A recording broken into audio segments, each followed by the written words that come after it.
We go to entrepreneurial motives and characteristics. So when we talk about we know who entrepreneurs are anyway. They are individuals who have taken the risk to set up the business. And they are not just risk takers, they are also organizers of other factors of production. So what are the characteristics that they have? We're going to start with the first one, which is self-confidence. Are you there? Okay. Successful entrepreneurs are people who believe that they are going to succeed. They think they are winning, they have a winning formula for their business. They can persuade other people, for example, to buy the product or help finance the business. So one of the features or characteristic of an entrepreneur is self-confidence, believing that you're going to succeed, letting people to understand that, yes, whatever you have is what they really needed. So you have that, that's what confidence is about. You are able to persuade people, you are able to convince people that this product that you produce, this service you are rendering is what is needed for them. Yes. That's self-confidence. Two, self-determination. Successful entrepreneurs are ones who think they can take control of events going on around them. They can influence those events and turn them into something that will benefit their business. So self-determination, here, the ability of entrepreneurs should be people who are able to, turn things around. So whatever is coming to them, even if it is challenges, they turn it around to become positive to what is going to be beneficial to their business. So whenever you see obstacles, you don't see them as obstacles, you see them as things that will change to benefit your business. Yes. That's self-determination. Yes. The third one, being a self-starter. Many people work best when being told what to do. But to be a successful entrepreneur, you have to be a self-starter. Entrepreneurs are able to work independently and can take decisions. They have their own ideas about how things should be done, and they are able to develop those ideas. Yesterday when we were talking about entrepreneurs, you said, well, you must not lack ideas. You shouldn't be waiting for people to tell you what to do, how to get it done. You should be able to take decisions on your own. And this means you can kickstart events, you can kickstart things. That's what an entrepreneur should be. So for you to be successful as an entrepreneur, you should be that individual who does not rely on people to give you headline on what to do. You must be able to get things done yourself. I think the point is clear there. The fourth one, judgment. The business environment is changing all the time. A successful entrepreneur is someone who gathers information and listens to advice. At the same time, they are able to see where the business might go in the future and what they want out of the business. This helps them to make judgment and decisions. As entrepreneurs, you must be able to, as an entrepreneur and you want to succeed, you must be able to give verdicts about things. Oh, the way things are going, this should happen in the next 5 days. This should happen in the next 1 year. So being able to do that means that you are able to gather information. You listen to people, not just listen to them, make a sense out of whatever they say and make a business out of it. And to make a business out of it means you are able to judge events or situations. That is what an entrepreneur should do. So because we are able to get this information, you make a judgment, you can make a verdict about it, then you will be able to use it for your decision. That will make you a successful entrepreneur. The next one is commitment. Many people think when starting up a business that it is going to be easier than working for someone else. All the evidence shows that entrepreneurs work longer hours than those with a normal job. Owning your own business can sometimes be more stressful because of the risks that are always present. So successful entrepreneurs are ones who are committed to what they do. So as an entrepreneur, you must be hardworking. You must be hardworking. Yes. It's not easy, though you might think, yeah, working your own business because you have time, you are your own boss, makes it easier. It's not.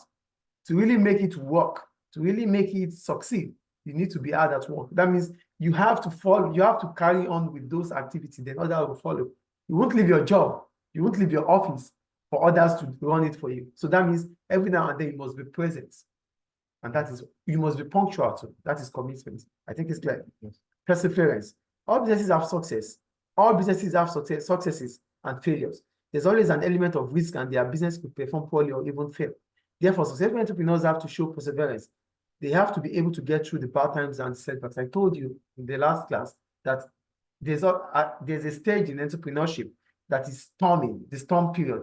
You must be able to endure that storming period because you should believe that after the storming period, things will normalize. So that is what perseverance is about. I think it's clear. Yes. The next one is initiative. Successful entrepreneurs are able to take the initiative in situations. They do not allow events to overwhelm them by doing nothing. They are able to change and be proactive. Not every successful entrepreneur has all of these characteristics. Few entrepreneurs are strong in every area, but people who run their own businesses tend to show different characteristics from people who work for someone else. So before we go into the final step there, what they mean by initiative is that you should, as an entrepreneur, you must be proactive, you must act. You must not let things come before you take step. See the end from the beginning. Be proactive. That is, you are able to, you are able to take action before those events really finally come. Yes. So see that things are going to happen. See that it's going to happen. Then prepare for it ahead. Making preparation ahead of any challenges that is going to come in the future. That is initiative. I think it's clear. And not all entrepreneurs will succeed, but not all entrepreneurs that have succeeded have all these characteristics. But at least you must possess some of those characteristics to succeed. That is all about entrepreneurship and their characteristics. Any question about that? So we'll go down to skills required by entrepreneurs.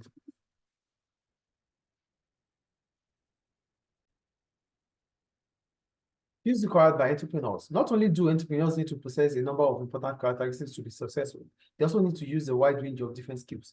To begin with, it helps if entrepreneurs are capable to some extent in their chosen line of business. For example, an entrepreneur setting up a flying school will need a piloting experience and an instructor's certificate. Someone starting a commercial radio station may need some broadcasting, transmitting, and programming experience. However, it is possible to set up a business in unfamiliar fields. For example, the skills needed in retailing, window cleaning, and running an online sales operation can be learned fairly quickly. There are also examples of entrepreneurs entering quite diversified lines of business without any relevant experience. So basically, what they're saying is it is possible to do, okay, basically, it is important you have not only the characteristics or the charisma to be an entrepreneur, also you need some skills. So some skills you learn, some skills come through your experience of work. So you have to put that in mind that, as an entrepreneur, you either have these skills through your working experience or you learn it. But whichever way, you need skills, not only characteristics to become an entrepreneur. I think the point is there. So what are the skills an entrepreneur must possess? Number one, organizing. Entrepreneurs play an important organizational role. They have to project, manage the setting up and running of their business ventures. This involves organizing and coordinating the wide range of resources in order to get the business up and running. In this organizational role, entrepreneurs will be planning, scheduling, giving instructions, prioritizing, setting up systems, monitoring, time managing, and meeting deadlines. If things go wrong, entrepreneurs will sometimes be firefighting. That is, resolving conflict, dealing with business issues, and sorting out problems. The first one is organizing. We said entrepreneurs are the organizers of all factors of production. So that means as an entrepreneur, you must control land, labor, and capital.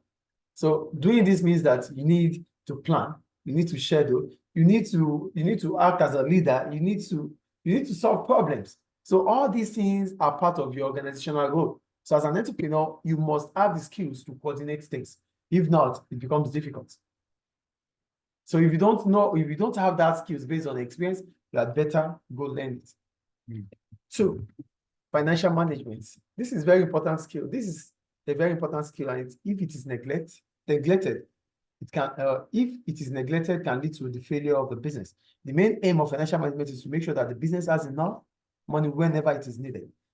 This might involve budgeting, cash flow forecasting, chasing debts, keeping up-to-date financial records, arranging loans and overdrafts, analyzing financial information. This is account. So financial management, this involves cash. And how liquid your business is important. If you are running out of cash, then it becomes difficult for you to pay debts, to order for goods, to pay your workers and the rest. So it is important for an entrepreneur to have the skills on how to manage its finance. If not, then the business might fail. Okay. Yes. The third one, communication. Entrepreneurs will need to interact with a wide range of different stakeholders. This might include customers, employees, suppliers, the local community, and the authorities. Entrepreneurs will need to develop effective face-to-face communication skills to deal directly with people. Charm, courtesy, confidence, professionalism, and convincing manner are all useful entrepreneurial qualities. Entrepreneurs might also be required to write letters, memos, and reports, fill in forms, and design documents for both internal and external use. Presentational skills might also be needed when presenting. When making a sales pitch, for example, if entrepreneurs have good communication skills, their business are likely to perform better. communication, and encoding and encoding and decoding of information. So as an entrepreneur, you must have these skills. You must know how to, because you're going to deal with different stakeholders, and dealing with them means you're not going to, they have different interests. As a result, you must possess different skills that will be able to, to deal with their interests. If not, you'll be having issues with them. So you need communicational skills, face-to-face, body languages, and all the rest. You must be able to know these things.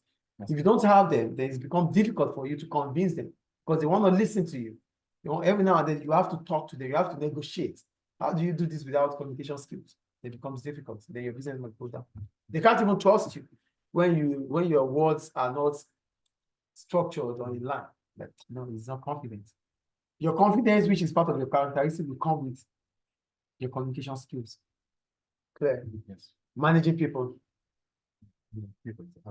As the business grows, there will be need to take on more staff. It's a difficult thing. Yeah.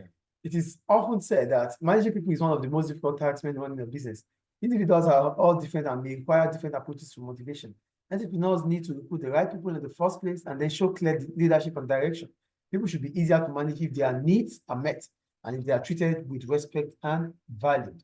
So, individuals are dynamic. Everyone has its own way of doing things, its own belief and needs and wants. So, dealing with them, it's difficult. But if you are able to meet up with their needs and you see them, you let them understand how valuable they are, that means you respect them. Then it becomes easier for you to manage, because they will let you be, they will become flexible.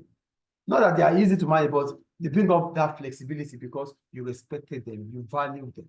So that's what you need to do. You need to understand how best to manage each individual. It's difficult.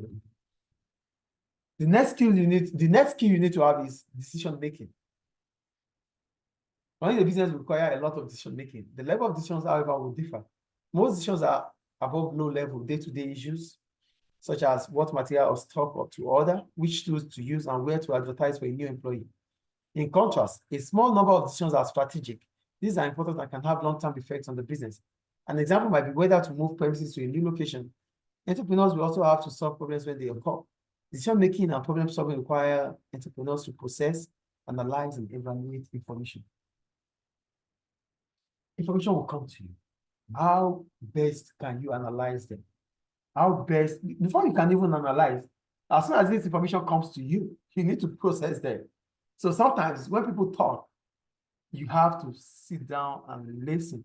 That's your processing period. Then, as soon as that is done, what are the advantages of what this person has said? What are the benefits of it? What are the setbacks of what he or she has said? That is your analysis. Then, take your decision by evaluation. Do you understand? So these three stages must involve decision making. So before you take decision, you have to process the information, analyze the information, then you evaluate the decision. You evaluate that information, then you take the decision. So you need these three skills to be able to take decision. The next one is negotiation. Inevitably, entrepreneurs will spend some of their time negotiating.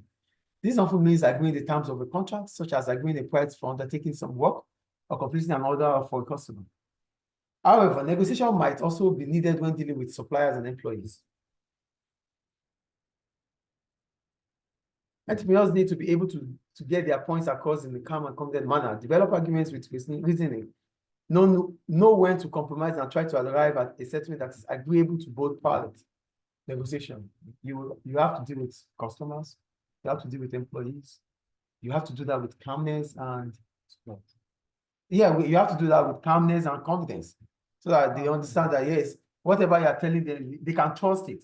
Because negotiation is not about now, it's about what happens after now. So for them to be able to listen to you, you need to be confident enough. Then IT skills. Entrepreneurs will be able to run their business more efficiently if they have good IT skills. That allows them to be able to set up different accounting programming, communicate with shareholders or stakeholders, with even conference calling. This is about IT. You design documents, come up with websites, because IT will make things to become easier and faster. So when you have IT skills as entrepreneurs, your job becomes easier. So you're able to carry everyone along at the same time, maybe emails and all the rest. I think IT skills then. Yeah. Any question about skills needed by entrepreneurs? Okay, we'll go on to reasons why people set up businesses.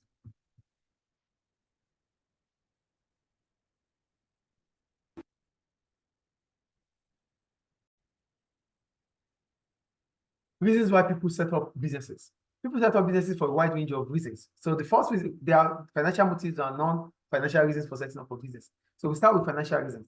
When we talk about financial reasons, we're talking about it involves money. So many people start up business because they want to make money. Well, making money is part of it anyway. So they said profit is, so when we talk about making money, that means we're talking about profit. So profit is a driving force behind many entrepreneurs, and most businesses would not exist if it was not for the desire to make profit. So there are two approaches to making profit, and it can be identified as one, profit maximization. Profit maximization means that entrepreneurs want to try to make as much profit as possible in a given time period. This is called profit maximization. These entrepreneurs are motivated by money, and their key focus is the financial return on their efforts. It can be argued that entrepreneurs who try to maximize profit are likely to take bigger risk. This is because there's usually a direct relationship between risk and reward. So maximizing profit means you're taking bigger risk because there's a direct link. The more risk you take, the more profit thereabout. I think that point is clear there. So that's about risk and reward. Then we have profit satisficing. That's about profit maximizing. I think the point is clear there. Yeah. For profit satisficing, here entrepreneurs might take a different approach to profit. For profit satisficing, they're talking about making profit that is enough for your livelihood. That could, the profit you want to make it's enough for the reasons why you have the business, to run the business. That is profit satisficing. That's anyway. Yeah. They may aim to make just enough profit to maintain their interest in the business. This is called profit satisficing. One reason why some entrepreneurs do not seek to maximize profit is because they do not want to take on extra responsibility of expanding their business, which is often required to make more profit. Also, entrepreneurs run lifestyle businesses. So this means a business that generates enough profit to provide the flexibility needed to pay for a particular lifestyle. This type of business allows owners to spend more time pursuing other interests or with family. So profit satisficing one is about making a profit that is enough to run the business, or making a profit that is flexible enough to maintain your lifestyle. So some people run a business that is about their lifestyle, maybe after retirement. They have interest in certain things. So they want to continue doing that thing in as much as it's making enough, the money that is enough to run their lifestyle. So that's the first one. Another one is other people, they do profit satisficing because they don't want to, take a huge risk. They don't want to take that responsibility of expanding the business. Because when you want to make more profit, you might need to expand your business. You don't want to dwell into that. You don't want to go into it. As a result, you just want to make a profit that is enough to run the business. That is profit satisficing. I think it's clear. They will have non-financial motives.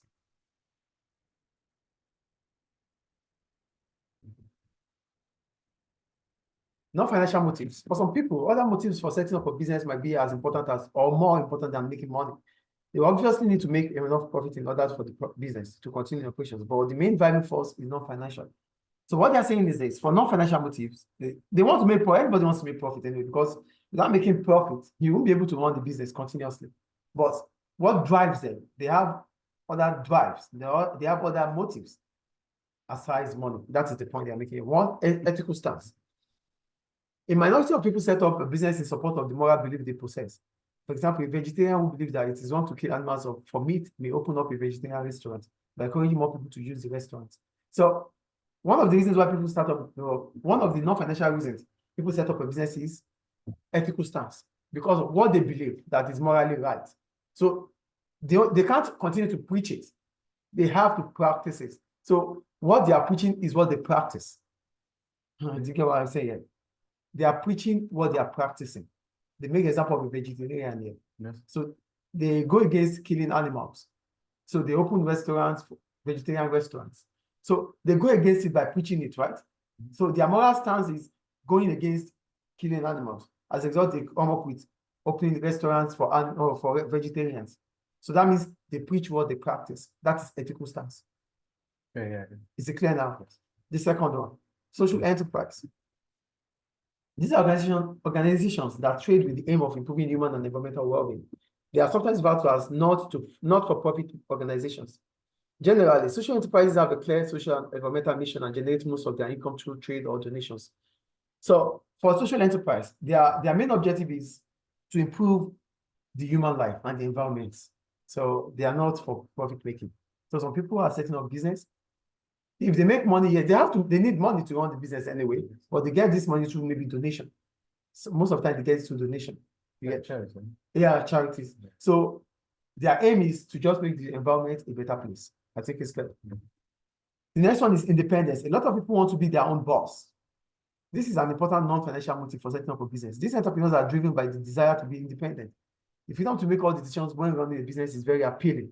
Some people dislike being told what to do at work. Being able to make your own decision is often regarded as the main key benefits of being an entrepreneur. So some people want to be their own boss. So independence is why they just set up the business. They don't want to be told what to do at work.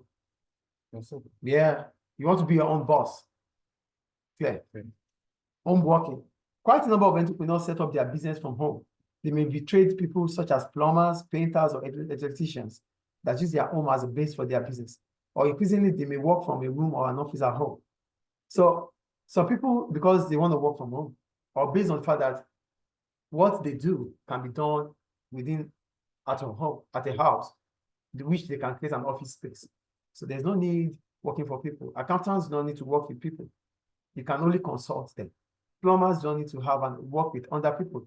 You only consult, you call them and they get your job done. So home working can be a reason why some people become an entrepreneur or set up their business, because what the business they do is personal service. It's basically personal service. So they don't need to work for people.